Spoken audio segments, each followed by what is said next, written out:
Some may hear Paul talk about the gift that Timothy was given as something no one else can realize. But God has actually gifted all of his followers in order to minister for him. Good morning. This is Pastor Ernie Lewis of the Blue Point Church in Sisney, Illinois, with your thoughts for Tuesday. In 1 Timothy chapter 4, Paul has been encouraging Timothy to do what he was called to do. It causes us to examine our own lives and see what ministry God has given to each of us. He says in verse 14, "Do not neglect the gift that is in you, which was given you by prophecy with the laying on of the hands of the eldership." Often people get interested in things that they like or maybe things that they're good at in this world, but they really neglect the calling that God has on their life. Maybe we really like to tinker with machines in our spare time, or maybe our interest is in sports and we fancy ourselves as a pretty good golfer. But getting wrapped up in all those things simply distracts us from our divine calling. Now, please don't think today that the calling or the word calling actually refers to only preachers and missionaries, or perhaps those in some type of full-time Christian service for a church. I believe we are all called, and we are even gifted to serve the Lord in some capacity.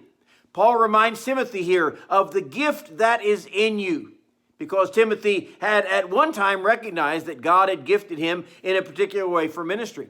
Now, since the eldership has laid hands on him through a prophecy about his life, we believe it was probably called into the ministry of the gospel.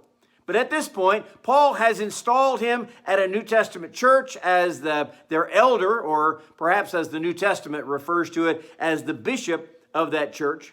But that does not let everyone else off the hook because they're not a pastor. I have a booklet in my office that's entitled, "I Don't Feel Called." Thank the Lord. I don't really think that's true, okay? Let me say at the onset of this discussion, I certainly believe that many have been called into the ministry, but for some reason they have found other professions maybe more lucrative or easier, or something that they desired to do rather than the calling that God had on their lives.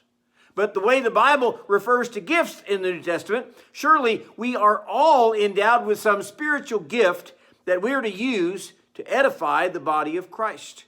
There are lists of these spiritual gifts in 1 Corinthians chapter 12, as well as in Romans chapter 12. And each time it talks about these gifts as something that we are all given.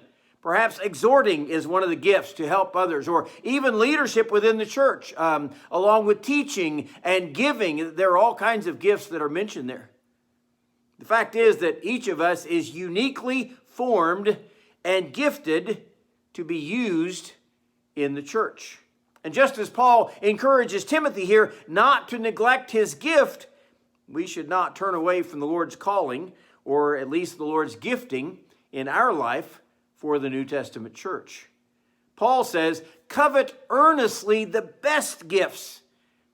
We should all be seeking a place where we can serve and use what God has given us for the edifying of the body of Christ.